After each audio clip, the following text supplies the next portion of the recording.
Very good morning बच्चों। आज third part हम स्टार्ट कर रहे हैं। थर्ड पार्ट में हम लेक्चर में जो डिस्कस करने वाले हैं वो मेन पॉइंट गुड्स रिलेटेड बातें करने वाले हैं। पहला जो पॉइंट करेंगे, credit purchase are not recorded, तो उसकी एंट्री कैसे करेंगे। सेम वे आप बोलोगे sir credit sales is not recorded, ये पॉइंट नंबर होगा 11, पहले वाला होगा 10। उसके बाद आप बोलोगे sir when credit purchase return is not recorded, उसके बाद वाला पॉइंट है when credit sales return are not recorded.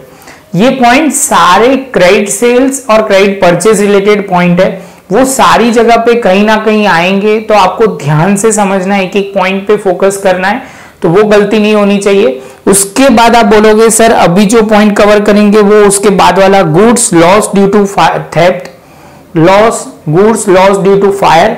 उसके बाद है आगे वाला जो पॉइंट है goods loss due to goods given as a charity. ये सारे पॉइंट हम कवर करेंगे बच्चों। ये गुड्स रिलेटेड पॉइंट है, आप कंसेप्ट समझना कैसे कैसे इसकी इफेक्ट आएगी, ध्यान से लिख लेना। इसका एक बड़ा सा सम भी करेंगे जिसमें क्या होगा कि सारा पॉइंट कवर हो जाएगा। तो लेक्चर नंबर में पॉइंट इतना हम कवर करेंगे, आप ध्यान से देखो, वर्किंग नोट और ये सब लिखते जाओगे तो आपको पीछे बहुत अच्छा रहेगा। तो ध्यान से ये पॉइंट अच्छी तरह लिख लीजिए। अभी हम स्टार्ट करते हैं सम करना। बच्चों अभी हम पार्ट 3 चालू कर रहे हैं, एडजस्टमेंट पार्ट 3, जिसमें हम डिस्कस करने वाले हैं ये गुड्स रिलेटेड ट्रांजैक्शन।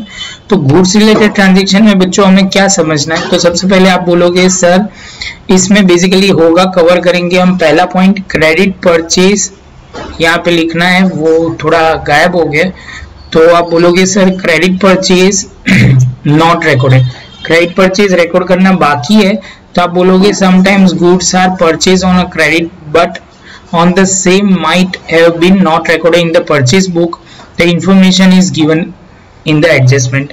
मतलब आपको क्या होता है, क्रेडिट परचेज रिकॉर्ड करना बाकी होता है, जब भी रिकॉर्ड करना बाकी होता है तब की बात कर रहे हैं। तो फर्स्ट ऑफ ऑल बच्चों हमें करना पड़ेगा, सबसे पहले डेबिट एंट्री उसकी कैसे करनी है वो लिखते हैं। तो debit side of a trading account added in the purchase में ऐड हो जाएगा। और दूसरा बोलोगे सर लायबिलिटी में, liability side of a balance sheet added to creditor.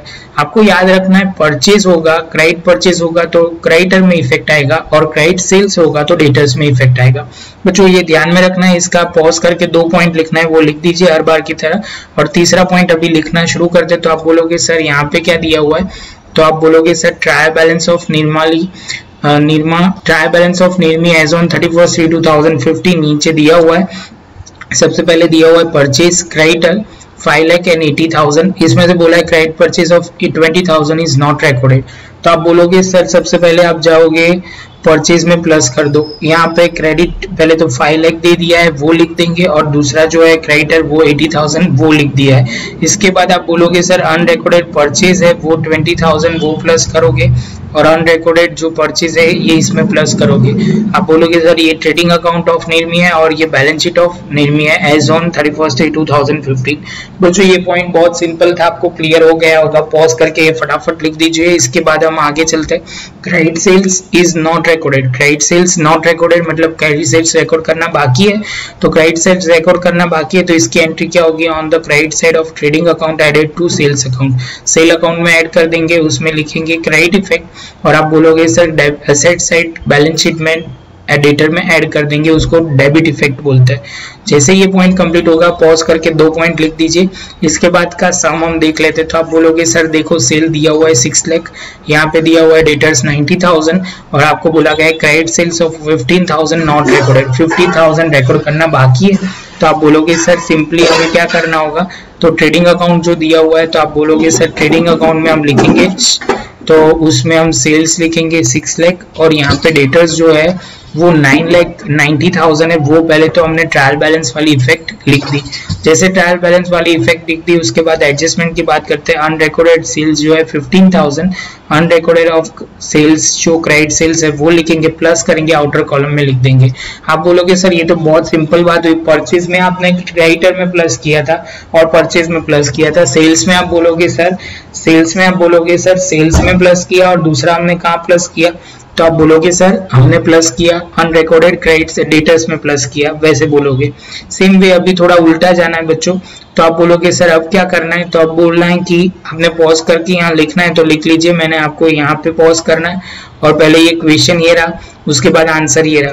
तो बच्चों इसके बाद आप बोलोगे sir unrecorded credit purchase, unrecorded purchase return, sorry बच्चों अनरिकॉर्डेड परचेज रिटर्न। तो परचेज रिटर्न जो होगा आप बोलोगे सर ज्यादातर क्या होगा, डेटर्स में से आप बोलोगे सर परचेज की बात हो रही है तो क्रेडिटर में से माइनस और परचेज में से माइनस। अभी इसमें लिखा हुआ है तो वो देखते हैं। कई बार क्या होता है कि परचेज रिटर्न भी दिया होता है ट्रायल बैलेंस में, तो ट्रायल बैलेंस में दिया है तो जो दिया हुआ है वो परचेज रिटर्न प्लस एडजस्टमेंट का परचेज रिटर्न दोनों को प्लस करके हम परचेज में से माइनस करेंगे, तो वो ही लिखा हुआ है, वो ध्यान से पढ़ना शुरू करते हैं। On the debit side of trading account deduct from the purchase, और if the purchase return is given in the trial balance then it is added to the purchase return and deduct from the purchase। Purchase में से minus करेंगे बच्चों, मैंने जो बोला वही उन्होंने बोला हुआ है, इसको हम क्रेडिट इफेक्ट बोलते हैं। आगे चलते बच्चों, on the liability side of a balance sheet deduct from the creditor, creditor में से हम माइनस कर देंगे, ये हमारा पॉइंट होगा। पॉज करके आपको ये पहला पॉइंट लिखना है क्वेश्चन, दूसरा आपको ये लिखना है। अभी इसके बाद का सम करते हैं बच्चों, तो आपको देखो यहाँ जो मैंने बोला है ना वही पॉइंट हम कवर करेंगे। तो सबसे पहले ट्रायल बैलेंस जो दिया हुआ है, पुष्पा एज ऑन 31/3/2015 परचेज दिया हुआ है 3 लाख, आप बोलोगे sir purchase return and creditor, तो ये पॉइंट आपको दिया हुआ है। तो आप बोलोगे सर क्रेडिट परचेज रिटर्न जो 5 लाख है वो रिकॉर्ड करना बाकी है, परचेज रिटर्न जो है 5 लाख रिकॉर्ड करना बाकी है, तो सबसे पहले वो हम रिकॉर्ड करना शुरू करते हैं। तो आप बोलोगे सर देखो परचेज दिया था, आप बोलोगे सर परचेज रिटर्न भी दिया है और अब क्रेडिटर भी दिया है, जो दिया है वो हमने लिख दिया। इसके बाद आप बोलोगे sir unrecorded credit purchase return वो रिकॉर्ड किया, अनरिकॉर्डेड क्रेडिट परचेज रिटर्न वो हमने 5000 लिखा और यहाँ पे भी 5000, दोनों की इफेक्ट ओवरऑल डाली। इसमें आप बोलोगे सर माइनस करके आउटर कॉलम में लिखोगे और परचेज रिटर्न है तो इसलिए इसमें माइनस करके 45,000 कर दोगे। आई होप बच्चों आपको ये क्लियर हो गया होगा। अनरिकॉर्डेड सेल्स रिटर्न का मैं एक बार एक्सप्लेन कर देता हूँ, आपको पॉज करके यहाँ लिखना है तो अच्छी तरह लिख दीजिए, ये आंसर पहले क्वेश्चन पे पॉज करो और दूसरा पॉज करना है तो यहाँ पे कर दीजिए। अभी सेल्स रिटर्न बोला जाएगा तो आप बोलोगे सर सिंपल है, सेल्स रिटर्न की बात जब भी आती है तो आप बोलोगे सर सिंपली हमें क्या करना होगा, तो आप बोलोगे सर सेल्स रिटर्न की बात आती है तो पहले तो हेडिंग लगा दो sales return, unrecorded sales return. तो आप बोलोगे सर क्या होता है कई बार कि सेल्स रिटर्न सब में दिए होते हैं, तो जो ट्रायल बैलेंस में दिया है उसमें आप क्या करोगे ऐड करके इसमें क्या करोगे माइनस कर दोगे। तो सेम वे आप बोलोगे sir on the credit side of trading account deduct from the sale, और क्या लिखोगे if the sales return is given in the trial balance then it is added to sales return and deduct from the sales. दूसरी साइड बात करते हैं, on the asset side of a balance sheet deduct from the debtors, debtors में से क्या करेंगे बच्चों माइनस कर देंगे, और यहाँ डेबिट इफेक्ट है और ये क्रेडिट इफेक्ट है। तो आप बोलोगे सर सम करते हैं तो ज्यादा समझ में आएगा। देखो हमें सेल्स दिया हुआ है 6 लाख, आप बोलोगे सर इसके बाद डेटर्स दिया हुआ है 90,000, सेल्स रिटर्न दिया हुआ है 10,000 और क्रेडिट सेल्स रिटर्न दिया हुआ है 5,000 नॉट रिकॉर्डेड, इतना हमें दिया हुआ है। जैसे ये पॉइंट दिया हुआ है तो आप बोलोगे सर देखो आपने जो जो पॉइंट पहले दिए हुए है वो लिखते हैं, सेल्स लिख दिया, डेटर्स लिख दिया, सेल्स रिटर्न लिख दिया। अभी अनरिकॉर्डेड जो क्रेडिट सेल्स रिटर्न है वो सेल्स रिटर्न दोनों में प्लस करके आउटर कॉलम में 15,000 माइनस करके यहाँ लिख देंगे 5,85,000। सेम वे आप बोलोगे सर अनरिकॉर्डेड जो बात करेंगे यहाँ भी 5,000 माइनस करेंगे, आउटर कॉलम लिख देंगे, आप बोलोगे 85,000। तो बच्चों ये हमारा बेसिक पॉइंट था, ये आपको क्लियर हो गया होगा। अभी बच्चों मैं जो दिखा रहा हूं तो आपको ये पॉइंट बहुत क्लियर करने की जरूरत है। ये कैसा है, आपको हेडिंग लगाना है तो लगा दो unrecorded goods goes out by any other way, आपका कैसे भी जाके गुड्स जा रहा है अदर देन सेल्स उसकी बात कर रहे हैं। तो पहली जो एंट्री है वो आप बोलोगे sir goods withdrawn for personal use, तो आप बोलोगे सर ये जो होगा on the liability side of a balance sheet added to drawings, drawings में जो होगा वो ऐड हो जाएगा। या आप बोल सकते हो कि सर जब भी आप कैलकुलेशन करोगे तब आपको करना है तो बेसिकली आप पार्टनर्स के कैपिटल अकाउंट में लिख दोगे, वो आपको ध्यान में रखना है डेबिट साइड पे। और यहाँ पे आपको जो बोला गया है वो ट्रेडिंग अकाउंट में से परचेज में से माइनस कर दोगे। अभी ये चारों 4 पॉइंट है, मैं एक एक पॉइंट का हाईलाइट करवा देता हूँ तो क्लियर हो जाएगा। Goods loss due to theft, loss due to theft तो आपको परचेज में से ट्रेडिंग में से माइनस करना पड़ेगा। बाद में आप बोलोगे sir goods loss due to fire, loss due to fire होगा तो आप बोलोगे सर परचेज में से माइनस कर देना है। Goods given as a sample advertisement के लिए देते हैं तो आप गुड्स डेबिट साइड से परचेज में से माइनस कर देंगे। ये इफेक्ट तीनों में सेम रहेगी बच्चों, मैं क्या बोल रहा हूँ वो आपको समझ में आया? ये तीनों में इफेक्ट सेम रहेगी। और जो मेन पॉइंट है आगे की बात करते हैं, और दूसरी इफेक्ट जो आपको on the debit side of a P&L account of loss due to theft, तो ये जो पॉइंट होगा वो आपको ध्यान में रखना है। ये जो हम लिखेंगे वो P&L अकाउंट में डेबिट साइड पे लिखेंगे। सेम वे आप बोलोगे sir loss due to fire, fire जो होगा वो आप बोलोगे सर फायर है तो on the debit side of P&L account loss due to fire. Clear है बच्चों?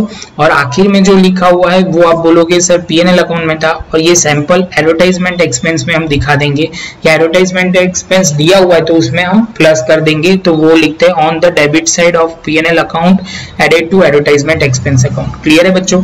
जैसे ये पॉइंट कंप्लीट होता है इसके साथ आप बोलोगे हमारा ये पॉइंट कंप्लीट हो गया। इसके बाद वाले पॉइंट में जो हमें कंसिडर करना है वो पॉइंट है, ये पॉइंट आप अच्छी तरह यहाँ पॉज कर लो, उसके बाद हम आगे चलते हैं। बच्चों अभी ये सम जो कर रहे हैं वो 20 नंबर का सम है। बेसिकली आप 12th के लिए कर रहे हो तो 12th के लिए ये एडजस्टमेंट है 1, उसकी इफेक्ट थोड़ी अलग आएगी तो इस पे आप फोकस मत करना। हम जो कर रहे हैं वो दोनों में लिए कंबाइन हो जाएगा, वैसा पॉइंट है तो आपको वो ध्यान में रखना है। हमें सीधा 2, 3, 4 के लिए अब डिस्कस करेंगे।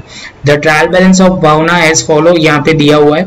आप बोलोगे sir capital drawing advertisement expense दिया हुआ है, तो कैपिटल ड्राइंग और एडवर्टाइजमेंट एक्सपेंस सबसे पहले दिया हुआ है गुड्स लॉस बाय फायर, तो वो है।